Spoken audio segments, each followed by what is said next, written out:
The Ronald Reagan mystery finally solved, and it's disturbing. Ronald Wilson Reagan was born on February 6, 1911, in the small town of Tampico, Illinois. His beginnings were anything but glamorous. His father, Jack Reagan, was a charming but often unreliable man who struggled with alcoholism, frequently moving the family in search of work. His mother, Nell, was a devoutly religious woman, the stable, moral center of his young life. Young Ronnie, as he was known, grew up in a series of modest homes in various Illinois towns. He learned early to navigate difficult situations, often having to help his mother cope with his father's drinking binges. Yet, he also possessed a natural charm and a knack for storytelling. He excelled at sports, particularly swimming, famously working summers as a lifeguard on the Rock River, reportedly saving 77 lives, a feat that perhaps foreshadowed his later role as a perceived national savior. He wasn't a natural scholar, but he loved performing. He was active in school plays, finding a comfortable refuge and a sense of identity on stage. This boy from the Illinois heartland, who knew hardship and the quiet strength of community, held within him a burgeoning desire for a bigger stage, a brighter spotlight than anything his small-town life could offer. Little did he know that the spotlight awaited him in Hollywood, and with it would come both fame and profound personal trials. The path from rural Illinois to the shimmering dream factory of Hollywood wasn't direct. After graduating from Eureka College, Reagan found work as a radio sports announcer, first in Iowa. He developed a smooth, engaging broadcast voice, capable of vividly describing games he wasn't even watching, relying on telegraphed updates. This honed his natural ability to paint pictures with words, a skill that would serve him incredibly well in later life, far beyond the silver screen. His charm and voice eventually caught the attention of Hollywood scouts. In 1937, while covering the Chicago Cubs spring training in California, he took a screen test at Warner Brothers. Studio head Jack L. Warner was reportedly unimpressed with his acting but liked his looks and easygoing manner. Reagan was signed to a standard contract, initially for small roles, often as the hero's friend, the earnest guy next door. His early film career was a grind. Warner Brothers was a major studio operating under the strict, often ruthless, contract system. Actors were assigned roles, expected to work long hours, and their images were carefully controlled. Reagan appeared in a string of B-movies and supporting parts. Films like Love Is on the Air, Sergeant Murphy, and Swing Your Lady were hardly memorable. He worked hard, learning the technical aspects of filmmaking, but he wasn't seen as leading man material. Not yet, anyway. He faced the typical challenges of a contract player: typecasting, fierce competition, and the pressure to conform to the studio's image. He was good-looking, likable, and dependable, but lacked the raw intensity or brooding charisma of some of his contemporaries. While other actors yearned for artistic depth, Reagan, ever the pragmatic Midwesterner, saw acting as a good job, a means to stability and a platform, even if he wasn't reaching the A-list heights just yet. He was building a foundation, both professionally and personally. Ronald Reagan's ascent in Hollywood wasn't meteoric, but steady. He found his niche playing honest, straightforward characters. His career took a significant turn with the 1940 film Newt Rockne, All-American. Though not the lead, his portrayal of terminally ill football player George Gipp and delivering the famous "Win One for the Gipper" line resonated deeply with audiences. It solidified his image as an all-American hero, earnest and inspiring. But it was the 1942 drama King's Row that gave him his most critically acclaimed performance and a line that would echo throughout his life. "Where's the rest of me?" uttered after his character wakes up to find his legs have been amputated. This role showcased a greater depth than he had previously been allowed, proving he could handle more complex material. Films like Santa Fe Trail and Dark Victory further established him as a recognizable and popular actor. Around this time, while his acting career was progressing, another facet of his life was taking shape, one that would intertwine with his professional world and eventually lead to the deep, lasting drama we are here to discuss. In 1938, on the set of the film Brother Rat, Ronald Reagan met Jane Wyman. Jane Wyman was already a successful actress, known for her versatility and dedication to her craft.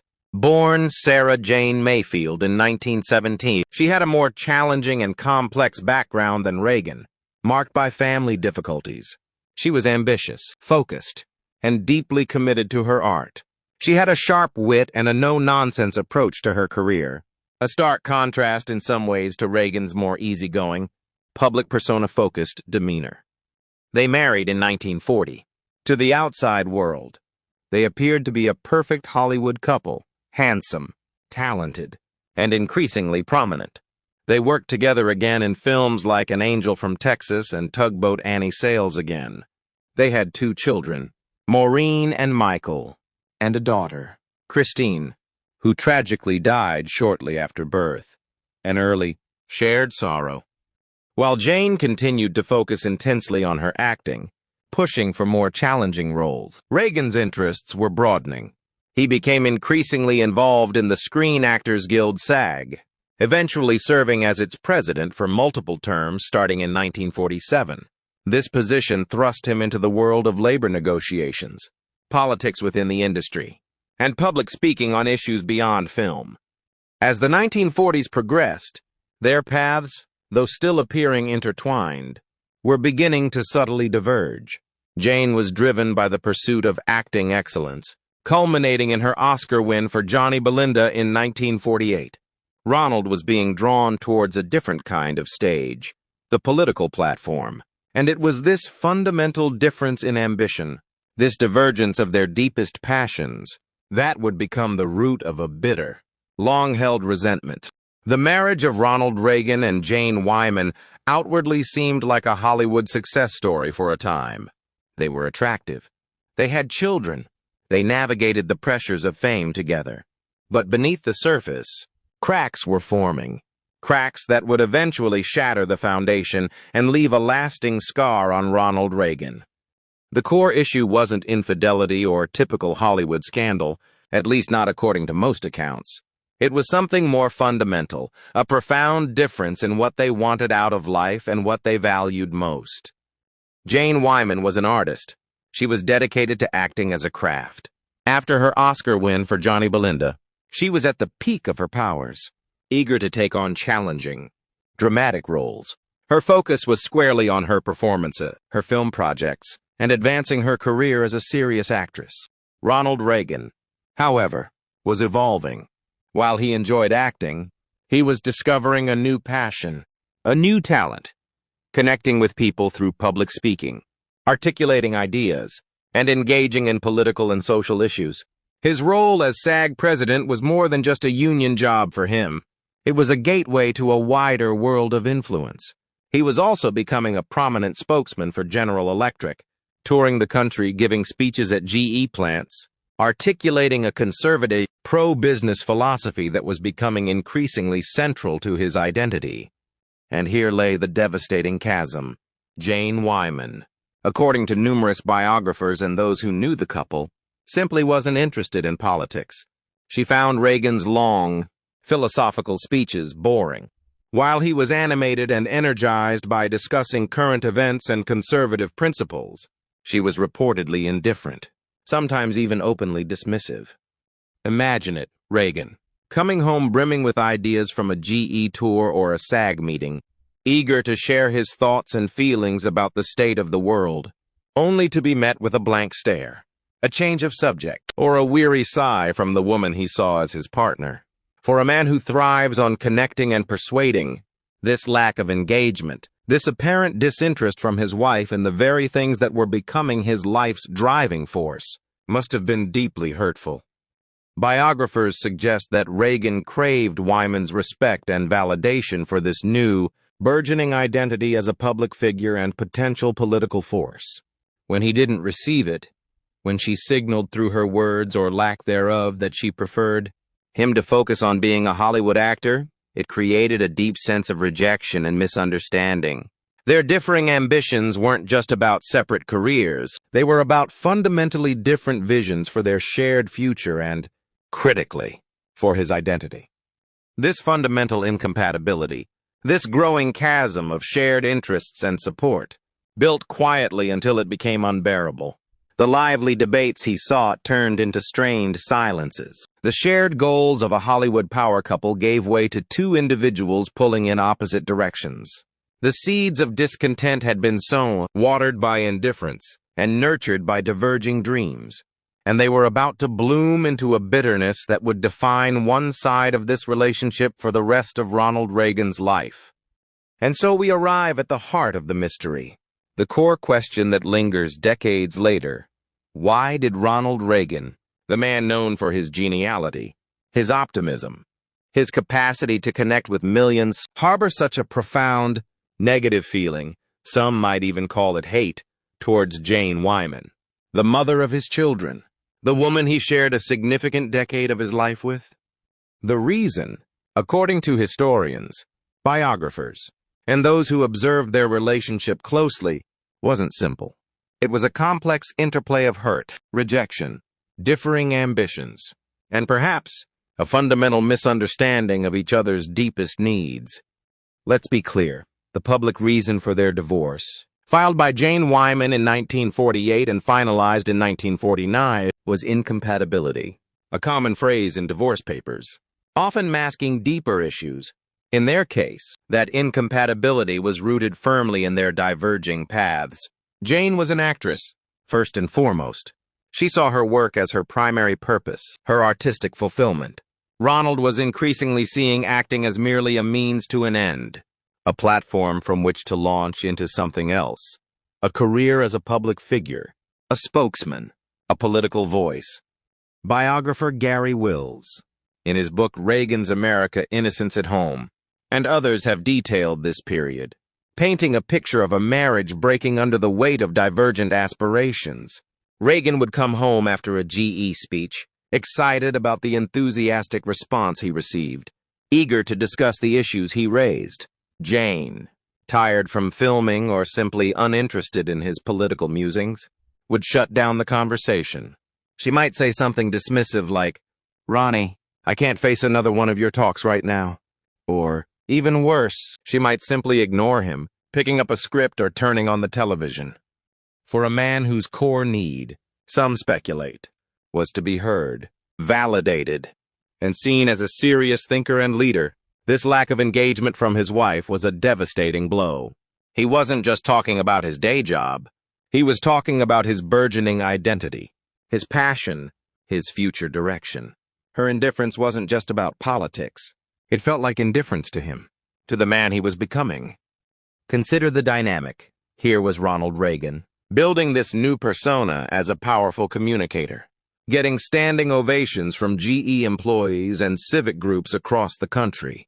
He was finding a new voice, a new purpose that felt more authentic and impactful than pretending to be someone else on a film set.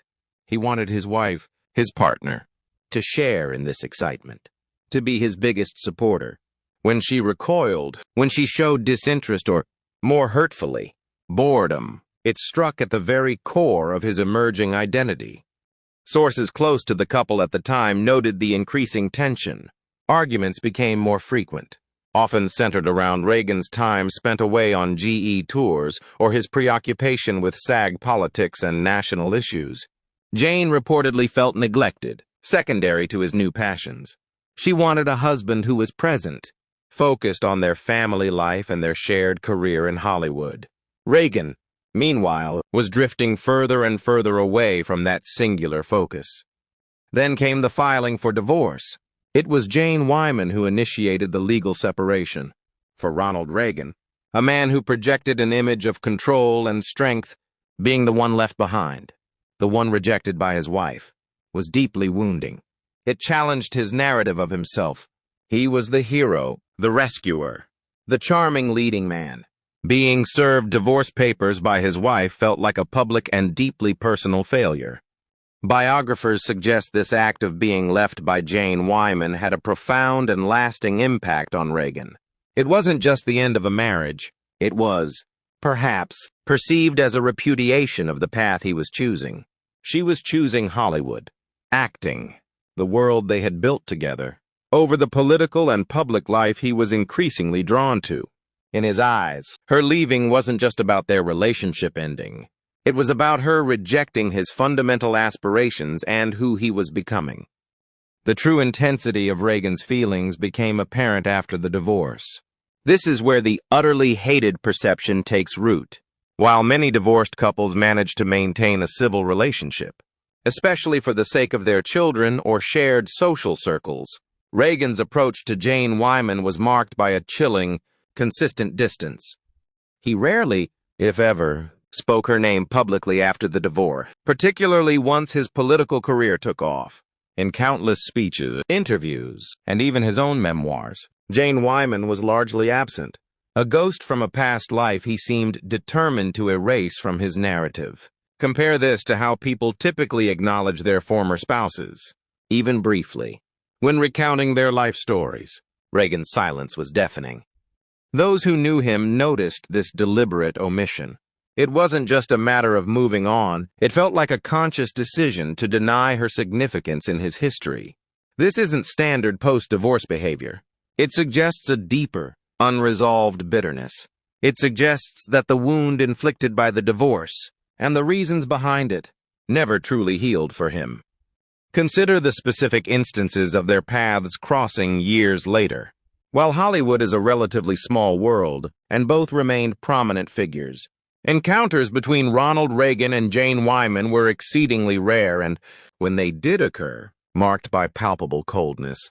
Stories circulated in Hollywood circles about his efforts to avoid her at events. Even after he became a towering figure on the world stage, the private bitterness towards his first wife remained. This enduring coldness, this almost complete erasure of her from his public and seemingly private reflections, is the most compelling evidence supporting the idea that he harbored an intense, negative feeling. It wasn't just a matter of moving on and focusing on his future with Nancy Davis, who did wholeheartedly embrace his political ambitions. It was an active, sustained distancing, a refusal to acknowledge the shared past in a way that went beyond mere privacy. Speculation based on psychological interpretation suggests that for someone with Reagan's background and likely need for approval and affirmation, being left by his first wife for reasons tied to his burgeoning life's purpose could have felt like a profound personal failure and betrayal. The perceived rejection of his political aspirations by the woman he was married to might have cut deeper than any critique from opponents. It struck at the very foundation of his self-worth as he redefined it. Furthermore, Jane Wyman's consistent public silence about their marriage and divorce, while arguably a sign of dignity and respect for his presidential office, could also be interpreted as a quiet refusal on her part to engage with him or his narrative after the split. She moved on with her hugely successful acting career, seemingly leaving their shared past behind her and offering no public olive branch or retrospective warmth about their time together. This mutual, albeit differently expressed, silence further cemented the perception of a relationship that ended not just in separation, but in a profound, icy divide. The reason why Ronald Reagan hated Jane Wyman, therefore, wasn't a single event or a sudden outburst of anger. It was a gradual accumulation of pain, resentment, and unresolved hurt stemming from the fundamental differences in their life goals, her perceived rejection of his true calling, and the enduring wound of being the one left behind. His subsequent lifelong avoidance and silence weren't just the actions of someone who had moved on. They were, for many observers and biographers, the telltale signs of a deep, persistent animosity, an unseen wound that never truly closed. It's the most compelling, and perhaps tragic, secret behind the smile of one of America's most beloved figures. Following their divorce, both Ronald Reagan and Jane Wyman went on to achieve immense success on their separate paths. Ronald Reagan remarried Nancy Davis in 1952, a woman who fully embraced and championed his political aspirations. His career transitioned from acting spokesperson to California governor, and ultimately 2 terms as President of the United States, leaving an undeniable mark on global history. His public persona of optimism and strength defined an era. Jane Wyman continued her distinguished acting career. She remained a respected figure in Hollywood, appearing in numerous films and later finding massive success with the long-running television series Falcon Crest. Proving her enduring talent and appeal, she cultivated a reputation for privacy, particularly regarding her past marriage to the president. Crucially, despite their intertwined history and their continued prominence in American life, Ronald Reagan and Jane Wyman maintained virtually no contact for decades. Their paths remained rigidly separate. There were no public reconciliations, no shared moments of reflection on their past, reinforcing the narrative of an irreparable rift. In 1994, Ronald Reagan announced he had been diagnosed with Alzheimer's disease. His final years were marked by a quiet, dignified struggle with the illness. He passed away on June 5, 2004, at the age of 93, mourned by a nation. A poignant, though brief, moment occurred during the national mourning. Jane Wyman, then 87 years old and rarely seen in public, attended his funeral.